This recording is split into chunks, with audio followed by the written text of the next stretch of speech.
Good morning, Northern Michigan. I'm Dan Brady with Dan Brady Painting and Wood Restoration, alongside Denine Dingman at your favorite place, the Habitat Restore.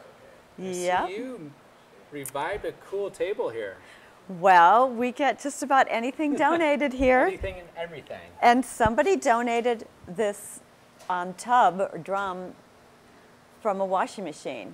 Not the washing machine, just Right. this. Oh, wow. And this was the bottom part that went underneath there. So you And just I took took that it off? apart, yeah. Wow.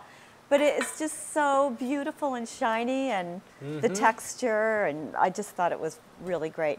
So we put these big industrial wheels on the Nice, bottom. so you can slide it around? Yep. Very cool. We can slide it around and put a glass top on it.